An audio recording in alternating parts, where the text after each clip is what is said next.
अस्सलाम वालेकुम, मेरा नाम है जहासेब हाशमी और ये है मर्सिडीज SLK 200 2014 मॉडल। ये मर्सिडीज SLK क्लास की थर्ड जनरेशन है जो कि वर्ल्ड वाइड 2010 में लॉन्च की गई थी और इस गाड़ी को एक बार फेसलिफ्ट भी किया गया था 2016 में। ये गाड़ी प्री फेसलिफ्ट वर्जन है क्योंकि ये गाड़ी 14 मॉडल है, 18 इंपोर्ट है और 23 रजिस्टर्ड है। SLK की वर्ल्ड वाइड और पाकिस्तान में भी एक अच्छी मार्केट है क्योंकि हार्ड टॉप कन्वर्टेबल में ये गाड़ी ओनली ऑप्शन है फिलहाल पाकिस्तान में। मैंने इससे पहले सी क्लास का रिव्यू भी किया हुआ है, लेकिन सी क्लास सॉफ्ट टॉप में आती है, यानी कि इसकी छत फैब्रिक की होती है, जबकि स्पेसिफिक कार में छत हार्ड टॉप है, यानी कि प्रॉपर मेटल की बनी हुई है। और इसके अलावा ये गाड़ी कन्वर्टेबल रोडस्टर है, यानी कि ये गाड़ी 2 डोर आती है। इससे पहले मैंने सी क्लास का रिव्यू किया हुआ है कैब्रियोलेट वर्जन का, वो गाड़ी 5 सीटर होती है लेकिन उसमें डोर 2 आते हैं, बट ये गाड़ी प्रॉपर 2 डोर है। और उसके अलावा अगर बात कीजिए इस गाड़ी की लुक्स की, तो लुक्स के लिहाज से इस गाड़ी का मेरे ख्याल से कोई मुकाबला नहीं। ये गाड़ी 14 मॉडल है, बट स्टिल मॉडर्न डे के लिहाज से भी गाड़ी बिल्कुल भी कहीं से भी पुरानी नहीं लगती। इसका बोनट काफ़ी ह्यूज है और इसकी बहुत सारी वजह हैं जो कि मैं आगे कवर करूंगा इस रिव्यू के अंदर। फिलहाल अगर बात कीजिए SLK 200 की, तो ये गाड़ी साइकिल मोटरस्पोर्ट के पास अवेलेबल है। इसकी डिमांड 1,35,00,000 रुपये है और अगर आपने इसके बारे में कोई इन्फॉर्मेशन लेनी है तो आप इस दिए गए नंबर पर कॉल कर सकते हैं। ये गाड़ी साइकिल मोटरस्पोर्ट के पास अवेलेबल है और साइकिल मोटर्स की टोटल 2 ब्रांचेस हैं। एक रावलपिंडी में DHA2 के गेट 1 के ऑपोजिट लोकेटेड है और एक मरी रोड पर लोकेटेड है। ये गाड़ी दोनों ब्रांचेस पर अवेलेबल की जा सकती है। और इसके अलावा साइकिल मोटर्स पे सिर्फ गाड़ियों की बाइंग एंड सेलिंग ही नहीं, बल्कि गाड़ियों में काम भी किए जाते हैं, जैसे कि tent, strap, ceramic coating, PPF, graphene coating. और इसके अलावा यहाँ पे गाड़ियों के पार्ट्स भी अवेलेबल होते हैं, जैसे कि headlight, tail light, bumper, face lifts, alloy rims and much more. So गाड़ियों के किसी भी काम के लिए cycle motorsports is the place. Overall, it's a great SLK 200 and today I'm going to review it. Let's start with the exterior of this car. ये Mercedes SLK 200 2014 model का front look है और ये गाड़ी लुक्स के लिहाज से आज भी कहीं से भी पुरानी नहीं लगती और मेरे ख्याल से लुक्स के लिहाज से ये गाड़ी C200 कैब्रियोलेट वगैरह से भी बेहतर है, क्योंकि एक तो ये गाड़ी AMG वर्जन है तो इसमें बम्पर वगैरह काफ़ी अग्रेसिव आते हैं और उसके अलावा इसके बोनट में करेक्टर लाइंस वगैरह बड़ी शार्प दी गई हैं। प्लस इस गाड़ी का जो नोज़ है ये भी काफ़ी ह्यूज है। इसकी कुछ वजह हैं और वजह ये है कि इसमें इंजन बड़े भी आते हैं। स्पेसिफिक कार में इंजन इनलाइन 4 सिलेंडर है 1.8 लीटर, लेकिन इसमें V8 इंजन भी आते हैं, तो उनको एकोमोडेट करने के लिए इस गाड़ी का बोनट बहुत बड़ा दिया गया है। ये मैं आगे डिटेल में डिस्कस करूंगा। फिलहाल अगर बात कीजिए इस गाड़ी के फ्रंट लुक की, तो ये काफ़ी इंप्रेसिव है। अगर बात कीजिए इसकी हेडलाइट्स की, तो हेडलाइट में इसके 2 बाइजोनल प्रोजेक्शन लैंप दिए गए हैं और ये ऑटोमेटिक फीचर के साथ भी आती हैं और ये ऑटो ऑन ऑफ भी होती हैं और ऑटो लेवल भी होती हैं, जो कि अगेन मेरे ख्याल से एक अच्छी चीज़ है। इसके अलावा फिर इसमें ये DRL भी दी गई है और नीचे इंडिकेटर दिए गए हैं, लेकिन इन DRL और इंडिकेटर का स्टाइल काफ़ी हद तक 2014 की मोस्टली मर्सिडीज़ वैसा है। 2014 में C क्लास में भी, E क्लास में भी ऐसी DRL आती थी और इस कार में भी वैसी ही दी गई हैं। इसके अलावा अगर बात की जाए फीचर्स की, तो ये भी यहाँ पे बहुत डिसेंट दिए गए हैं, इस तरह से कि इसके फ्रंट पे पार्किंग सेंसर्स भी आते हैं, फिर हेडलाइट वॉशर भी आते हैं और इसके अलावा इसका जो ये मर्सिडीज़ का एम्बलम है ये प्रिंटेड है, ये फिजिकल एम्बलम नहीं है। प्रिंटेड होने की वजह यह है कि इसमें रडार आता है, इसमें lane keep assist, lane departure assist, इसके अलावा फिर ऑटो ब्रेकिंग वगैरह इस तरह की सारी चीज़ें आती हैं जो कि मैं इंटीरियर में जाकर डिस्कस करूँगा अभी। और उसके अलावा डेफिनेटली क्योंकि ये गाड़ी AMG वर्जन है तो इसमें ये मर्सिडीज़ का एम्बलम छोटा सा दिया गया है और नीचे जो ग्रिल में मर्सिडीज़ का साइन आता है ये काफ़ी मैसिव है। क्योंकि ये गाड़ी AMG वर्जन है तो इसके बम्पर्स के अंदर काफ़ी स्ट्रॉन्ग एयर वेंट्स आते हैं और बोर्ड पर काफ़ी स्ट्रॉन्ग करेक्टर लाइन्स दी गई हैं। बाकी हाइट के लिहाज से ये गाड़ी काफ़ी नीचे है, ये गाड़ी मेरी वेस्ट तक भी नहीं आ रही मुश्किल से बोनट के लिहाज से। इसके बाद अगर बात की जाए इस गाड़ी की साइड प्रोफाइल की, तो साइड प्रोफाइल इस पूरी ही गाड़ी की तरह बहुत एग्रेसिव है। इसमें रिम 19 इंचेस के आते हैं और टायर भी इस गाड़ी में आगे 235 और पीछे 245 के आते हैं। ये सारी चीज़ें मैं डिटेल में डिस्कस करूँगा अभी, लेकिन अगर बात की जाए गाड़ी के साइज़ की, तो गाड़ी लेक्सस CT 200H के बराबर है साइज़ में। ये कोई बहुत ह्यूज कार नहीं है, सेडान वगैरह से थोड़ी छोटी है, लेकिन इसका इंप्रेशन वगैरह बड़ा ज़बरदस्त आता है। फिलहाल अगर बात की जाए फीचर्स की, तो फीचर यहाँ पे बहुत सारे दिए गए हैं। इस तरह से कि इस गाड़ी के जो साइड मिरर हैं ये रिट्रैक्टेबल हैं, एडजस्टेबल हैं, इनमें ब्लाइंड स्पॉट मॉनिटर भी आते हैं। और इसके अलावा ये साइड मिरर ये आम C क्लास वाले नहीं हैं, ये स्पेशल SLK के हैं। इस गाड़ी में बहुत कम पार्ट्स हैं जो कि C200 कैब्रियोलेट या E200 के साथ इंटरचेंजेबल हैं। ये गाड़ी टोटली यूनिक है। इसके अलावा अगर बात की जाए करेक्टर लाइन्स की, तो ये भी यहाँ पे काफ़ी स्ट्रॉन्ग दी गई हैं और ये क्योंकि इस गाड़ी का AMG वर्जन है तो इसमें साइड स्कर्ट्स भी काफ़ी बॉडी से बाहर आती हैं। फिर अगेन रिम इस गाड़ी के काफ़ी मैसिव हैं और इसके अलावा इस गाड़ी के टायर्स को टर्न करने के लिए जितना स्टीयरिंग मुड़ता है वो भी काफ़ी मददगार चीज़ है। आप इसको एक दफ़ा घुमाते हैं और टायर पूरे टर्न हो जाते हैं, ये मैं इंटीरियर में कवर करूँगा जाके। और इसके अलावा ये गाड़ी क्योंकि कन्वर्टेबल है तो इसकी रूफ को फोल्ड करके इस गाड़ी की एक अपनी ही लुक आती है। और इसके अलावा इसके फ्रंट फेंडर में यहाँ पे कुछ फेक एलिमेंट्स दिए गए हैं जो कि इसकी लुक में एक अच्छा टच ऐड कर रहे हैं। और ये इस गाड़ी की एब्सोल्यूट साइड प्रोफाइल, इसमें नीचे विनाइल्स भी ऐड की हुई हैं जो कि आफ्टर मार्केट हैं। और इसके अलावा इस गाड़ी के डोर्स में सॉफ्ट अनलॉक वाला फीचर भी आता है, यानी कि आप इसको दोनों डोर से लॉक या अनलॉक कर सकते हैं। फिर इसमें डोर हैंडल्स के ऊपर क्रोम दिया गया है और इसकी विंडोज़ डोर खोलने के साथ रोल डाउन होती हैं थोड़ी सी और बंद करने के साथ रोल अप होती हैं। और इसके अलावा ये डोर्स भी काफ़ी मैसिव हैं। ये गाड़ी क्योंकि सिर्फ 2 डोर है तो इसमें दोनों ही डोर बड़े मैसिव दिए गए हैं। इसके जो कैब्रियोले वर्जन आते हैं सी क्लास वगैरह के, उनके डोर्स भी इसी तरह बड़े होते हैं, लेकिन उसकी वजह ये होती है कि उसमें सेकंड डोर पैसेंजर्स के बैठने के लिए भी जगह बनाई गई होती है। बट ये कार पूरी ही 2 डोर है तो इसमें फ्रंट पैसेंजर की सीटिंग कैपेसिटी भी बहुत ज़्यादा स्पेशियस है। इसके अलावा अगर बात कीजिए इस गाड़ी के रेयर फेंडर्स की तो इसमें ये और फेंडर्स भी दिए गए हैं इसकी लुक को थोड़ा अच्छा बनाने के लिए। इसके रेयर टायर्स 245 हैं तो उनको अकोमोडेट करने के लिए इसके ऊपर ये अलग से और फेंडर्स दिए गए हैं। इसके अलावा इसमें अगेन यहाँ पे क्रोम की फ्रिल्स आती हैं और ये इसके रोल बार्स दिए गए हैं।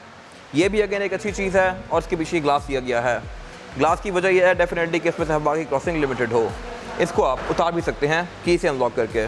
इसके अलावा इस गाड़ी के जो हेडरेस्ट हैं इसमें नेक हीटर भी आते हैं जो कि मैं आगे कवर करूंगा। इसके दोनों हेडरेस्ट में एयर वेंट्स दिए गए हैं और बैक पे 2 फैंस आते हैं जो कि आपकी नेक पे गर्म हवा थ्रो करते हैं सर्दियों में। आप अगर सर्दियों में इसकी रूफ खोल के इसको चलाते हैं तब भी आपको कोई बहुत खास ठंड नहीं लगेगी। ये मेरे ख्याल से कुछ ऐसी चीज़ें हैं। और इसके अलावा इस गाड़ी की ट्रंक भी काफ़ी मैसिव है क्योंकि डेफिनेटली इसमें इसकी रूफ फोल्ड होती है। अभी इस गाड़ी की रूफ फोल्ड हुई भी है। इस गाड़ी की रूफ का अनफोल्ड वाला लुक इस तरह का है।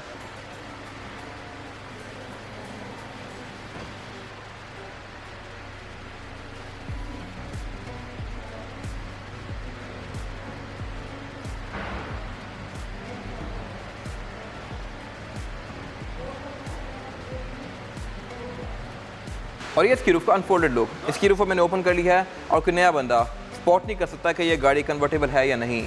और उसके अलावा SLK में एक मैजिक रूफ वाला ऑप्शन भी आता है, यानी कि इसकी जो रूफ के अंदर ग्लास है इसके टिंट को आप इलेक्ट्रॉनिकली एडजस्ट कर सकते हैं। ये मैं आगे इंटीरियर में कवर करूँगा अभी।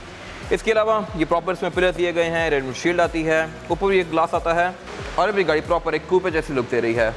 और अगर बात कीजिए इस गाड़ी की रेयर लुक की तो ये भी पूरी कार की तरह काफ़ी अग्रेसिव है। यहाँ पे अगेन फीचर्स वगैरह काफ़ी सारे दिए गए हैं इस तरह से कि इसके बैक पे पार्किंग सेंसर्स आते हैं, फिर डुअल एग्जॉस्ट आते हैं, यानी कि ये दोनों एग्जॉस्ट फंक्शनल हैं। ये अगेन मेरे ख्याल से एक अच्छी चीज़ है।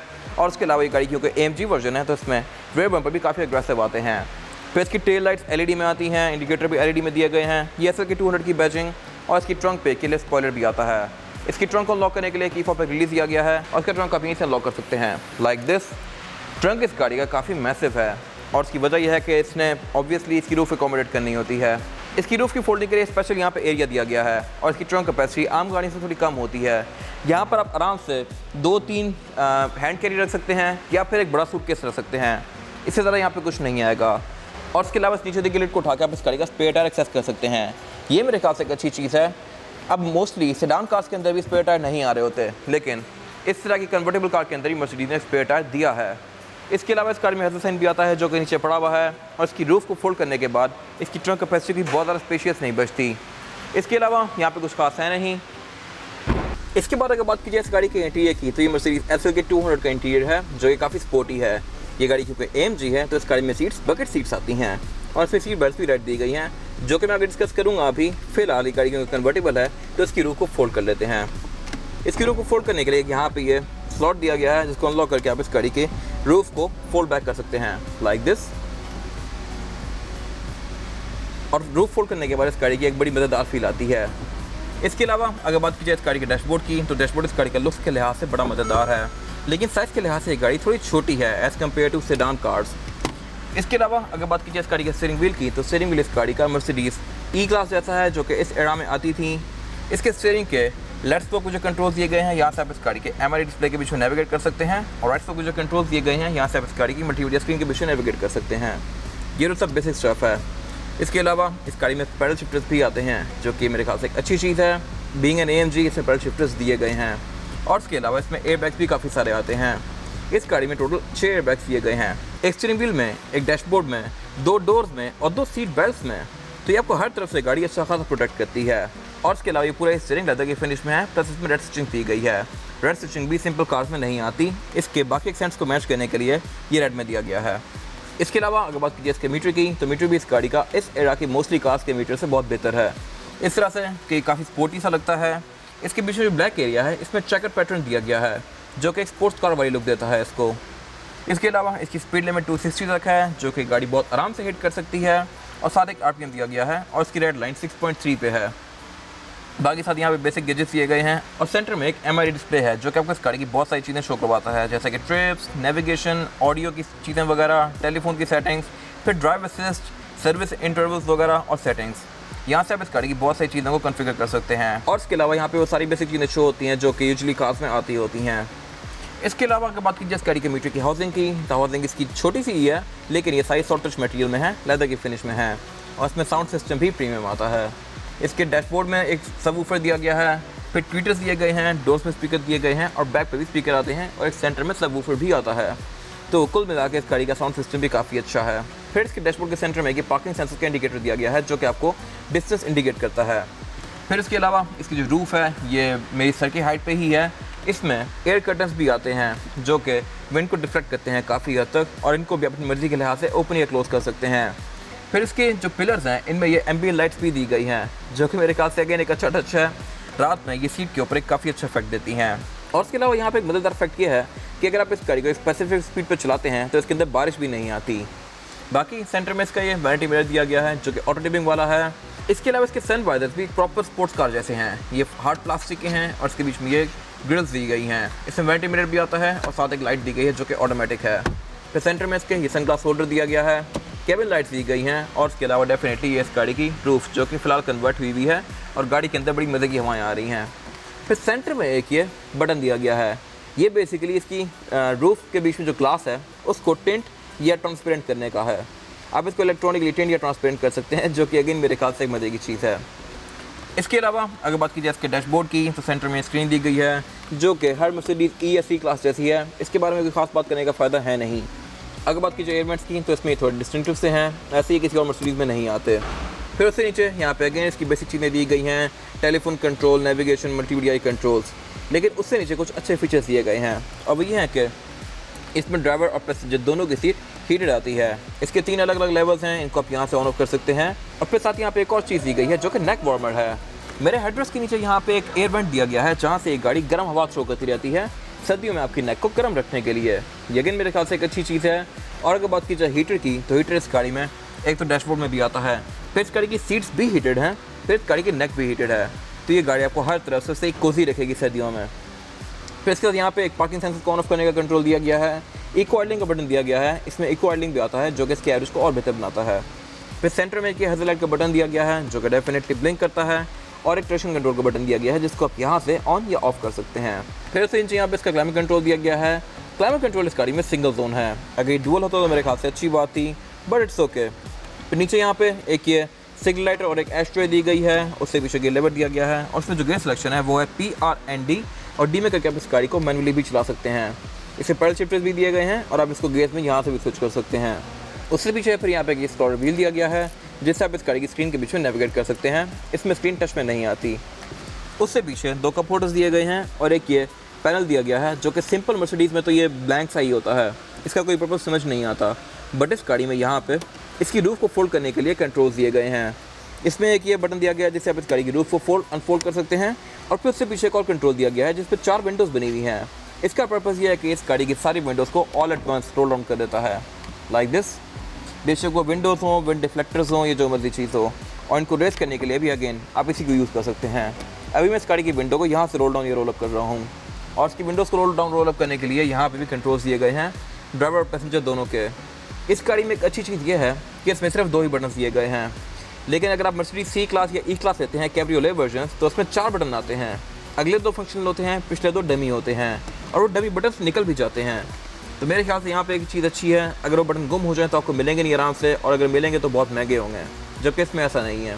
और उससे आगे यहाँ पे इस गाड़ी की सीट्स के कंट्रोल दिए गए हैं। आप इस गाड़ी की सीट को यहाँ से इलेक्ट्रॉनिकली आगे या पीछे कर सकते हैं और बैक को भी आगे पीछे कर सकते हैं, लेकिन इसमें हेडरेस्ट फिक्स्ड आते हैं, इनको एडजस्ट करने का कंट्रोल ब्लैंक है। और इसके अलावा इस गाड़ी में ड्राइवर और पैसेंजर दोनों की सीट में 3 मेमोरी फंक्शंस दिए गए हैं जो कि अगेन मेरे ख्याल से एक बड़ी अच्छी चीज़ है। इसके बाद अगर बात की जाए इस गाड़ी के इंजन की तो इंजन इस गाड़ी में 1800 सीसी इनलाइन 4 सिलेंडर आता है। यही इंजन ई क्लास में भी आता है और सी क्लास में भी आता है। ये गाड़ी परफॉर्मेंस के लिहाज से अच्छी है। इसके अगर परफॉर्मेंस फिगर्स की बात की जाए तो ये गाड़ी 184 हॉर्स पावर प्रोड्यूस करती है with 300 newton meter of torque, जो कि इस साइज़ की बॉडी के लिहाज से बहुत सफिशिएंट है। ये गाड़ी एक अच्छी परफॉर्मेंस देती है और 0 to 100 भी 6 सेकंड में करती है, जो कि मेरे ख्याल से एक अच्छा फिगर है। इसके अलावा इस बॉडी में बहुत सारे और इंजन भी आते हैं।